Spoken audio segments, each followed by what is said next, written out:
கிரகத்துக்கு வீடு கொடுத்தவர் கால் கொடுத்தவர் பலமாக இருந்தால் அவன் மேலே வந்துடுவான்னு. ஆனால் கவிஞர் கண்ணதாசன் சிம்ம லக்கணம் 5ல் கேது, வீடு கொடுத்தவருக்கு குரு வந்து கேந்திர திரிகோணம் பெற்றதுனால அதை 16 புள்ள பெற்றுட்டார். அதாவது சாகித்ய விருது வாங்கினார். என்ன அதுக்கடுத்தது 6ஆம் இடத்துல கேது இருந்தால் என்ன நடக்கும் அப்படின்னாக்கா, 6ல் கேதுனா பொன்பொருள் ஆகியவை வாங்குவதில் வந்து லாபம் அதிர்ஷ்டம் இருக்கும், நண்பர்களது உதவி விசேஷமாக இருக்கும், தொழிலில் முன்னேற்றம் இருக்கும், வியாபாரம். சந்தோஷம். அடுத்ததாக நம்மளுடைய கள்ளக்குறிச்சியிலேருந்து வராகமிகிற ஜோதிட பேச்சு நிறுவனத்தினுடைய நிர்வாகிகளில் ஒருவரான வாஸ்து தளபதி திரு பூட்டை ரவிச்சந்திரன் ஐயா அவர்கள் ஞானக்காரனின் ஜாலங்கள் என்ற தலைப்பில் இப்பொழுது சிறப்புரையாற்றுவார். ஐயா அவர்களை வருக வருகின்ற வரவேற்கிறோம். வாங்கய்யா. என் தாய் தந்தை பாதம் பணிந்து எனக்கு ஜோதிடம் சொல்லிக் கொடுத்த ஏழுமலை ஐயா அவர்களுக்கும், எனக்கு 2வது குருவான விஜயன் ஐயா அவர்களுக்கும், எனக்கு வாஸ்து சொல்லிக் கொடுத்த குருமார்களுக்கும், மற்றும் இங்கே அமர்ந்திருக்கும் ஜோதிட சொந்தங்களுக்கும், இந்த டிவி மூலிமா வந்து என்னை பார்த்து கொண்டிருப்பவர்களுக்கும் என் பணிவான வணக்கம். எனக்கு பேச கொடுத்த தலைப்பு வந்து ஞானக்காரர்களின் ஜாலங்கள். ஞானக்காரகன்னா கேது தான். கேது தான் நம்மளுக்கு ஞானம், நம்மளுக்கு கடைசி மூச்சு போகிறதும் கேது தான். ஆச்சுங்களா? 2க்கும் அதிபதி அவர் தான். அப்போ ஞானக்காரங்க ஜாலங்கள் வந்து என்னன்னா, ஒரு மனிதனுக்கு வந்து அதாவது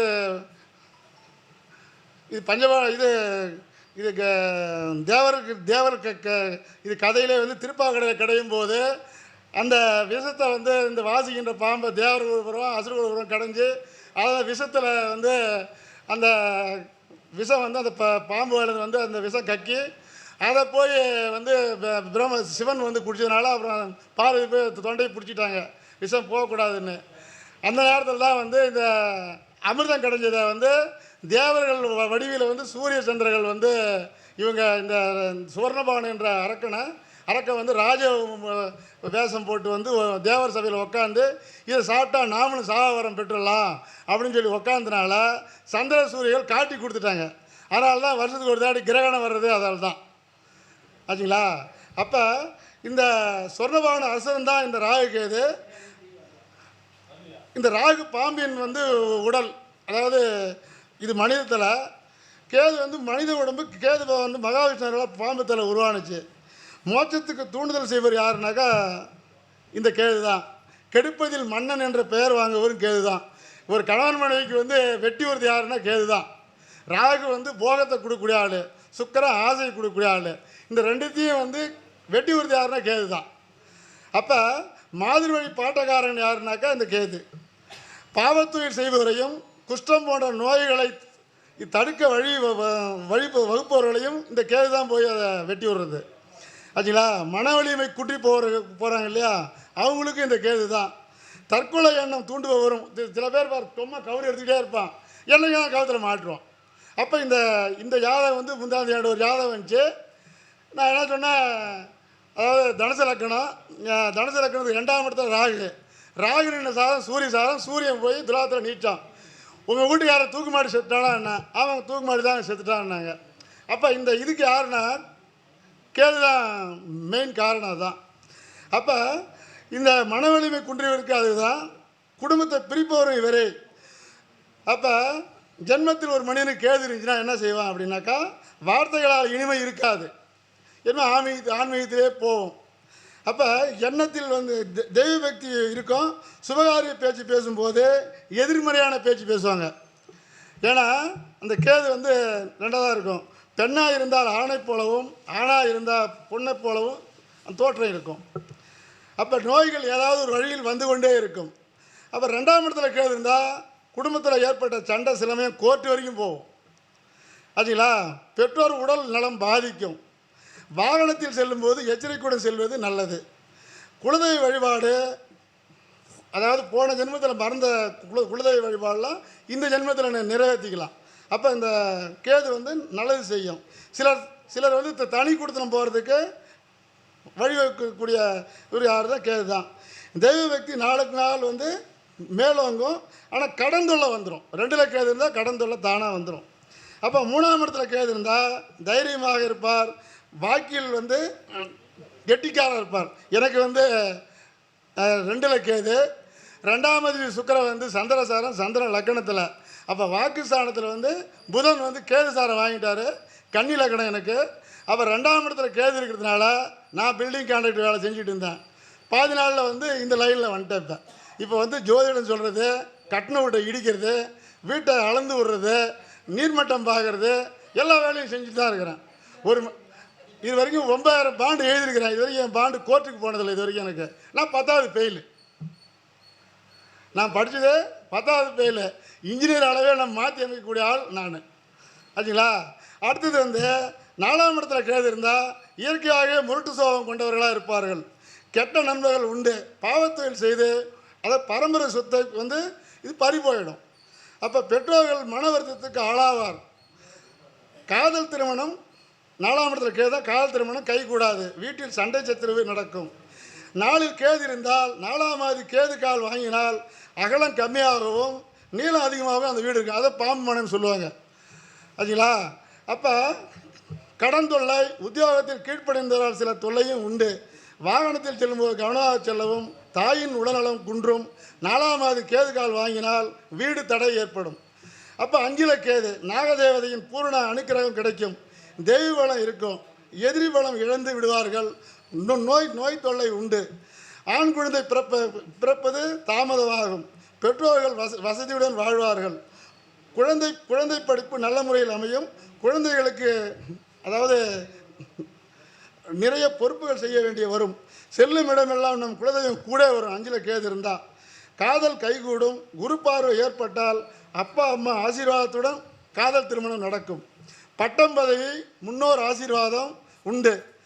5ல் கேது தான் கவிஞர் கண்ணதாசனுக்கு. 8வது படித்தால் கவிஞர் கண்ணதாசன். அப்போ அவருக்கு வந்து படிக்காத பட்டம் வாங்கின யாருன்னா கவிஞர் கண்ணதாசன் தான். ஆச்சுங்களா? அதாவது கவிஞர் கண்ணதாசன் 4 வரி பாட்டுக்கு 1000 ரூபா வாங்கினார். அப்புறம் வந்து 1 லட்சம் ஒரு பாட்டுக்கு வாங்கினார். ஆச்சுங்களா? அப்போ பட்டம் வாங்கி பேர் வாங்கும் புலவர்கள் இருக்கால், குற்றம் கண்டிப்பாக பேர் வாங்கணும்னு சொல்லி திருவிளையாடல் சொன்னாங்க. ஆனால் கண்ணதாசன் வந்து என்னன்னாக்கா, அவருக்கு வந்து ஃபஸ்ட்டு 6 ரூபா சம்பளத்தில் பொட்டலம் அடிச்சிட்டு இருந்து அதுக்கு மேல்ட்டு போய் அதாவது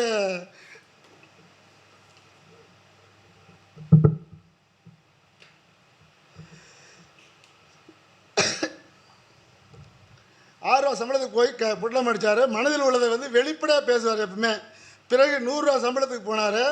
அப்புறம் சம்பாதிச்சு எப்படினாச்சும் குடும்பம் நடத்தணும்னு சொல்லி அதாவது கருப்பு பட்டி எடுத்துகிட்டு போய் கண்ணகி சிலை, மெட்ராஸில் கண்ணகி சிலை கீழே போய் படுத்து தூங்கினார். காவலகாரி வந்து தட்டி வைப்பினாங்க, இன்னும் இந்த இடத்துல படுத்துருக்கிறேன்னு. நீங்கள் தூங்கி தூங்கணும் எங்கே எப்படி பார்ப்பான்னா இப்படி தான் பார்ப்பான் திருன்னு சொல்லி அவர் அந்த இடத்தோட இடையே போய் அப்புறம் ஒரு சினிமா படம் எடுக்கிறதுல போய் இவருக்கு நான் பாட்டு எழுதுவேன், எனக்கு வந்து சான்ஸ் கொடுங்கன்னு கேட்டதுனால இவர் பாட்டு எழுதினார். அப்போ அந்த பாட்டு வந்து என்ன பாட்டுன்னா,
அதாவது பாட்டுனா நான் சிந்திய ரத்தத்தை ஜீரணித்தேன், ஒரு சொந்தம் வளர்ந்ததம்மா, அந்த சொந்தத்தை நினைக்கின்ற நேரத்தை என் ரத்தம் சிந்துதம்மா, என் சித்தம் கலங்குதம்மா என்று எழுதி கொடுத்தார். இதற்கு 1 லட்ச ரூபா பாட்டுக்கு அந்த பாட்டுக்கு பணம் கொடுத்தாங்களாம்.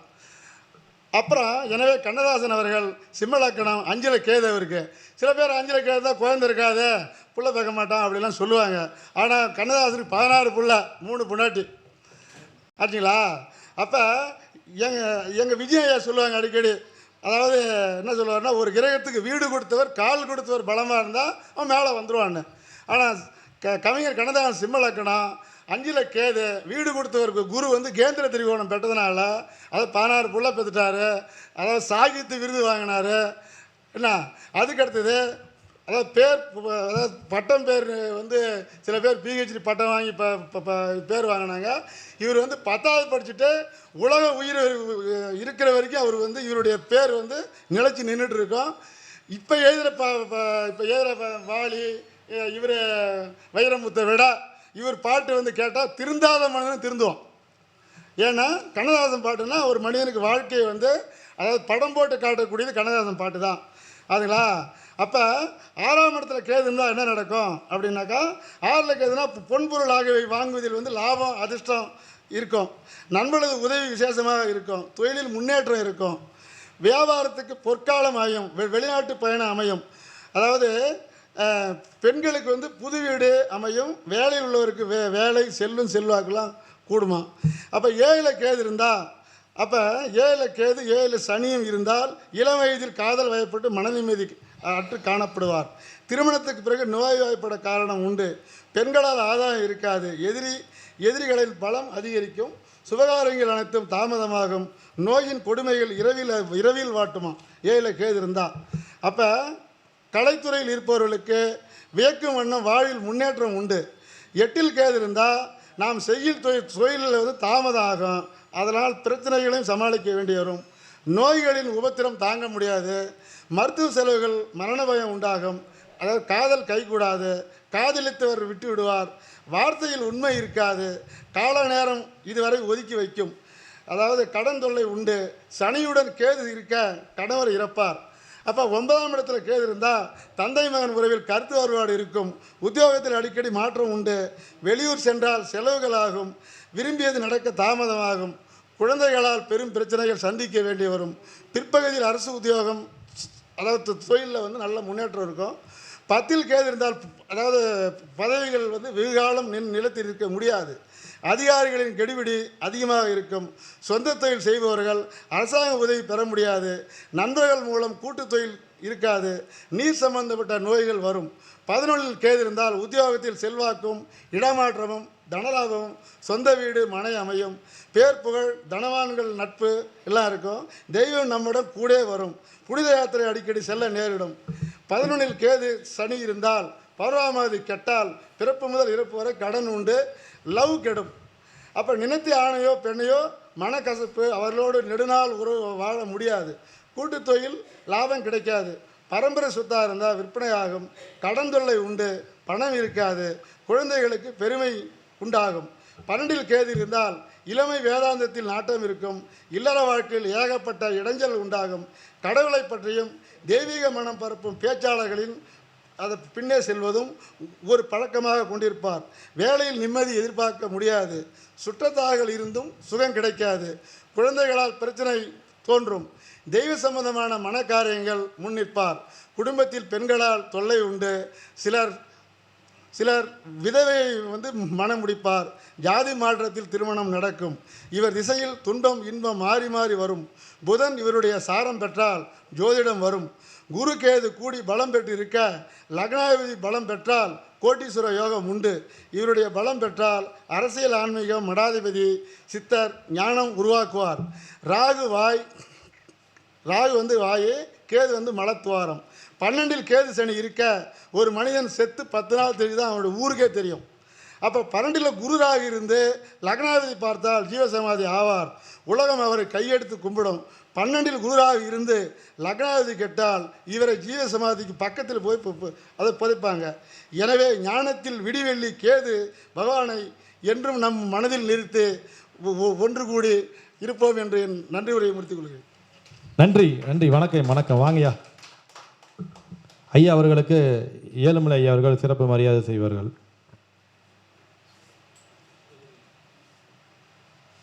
ஞானக்காரனின் ஜாலங்கள்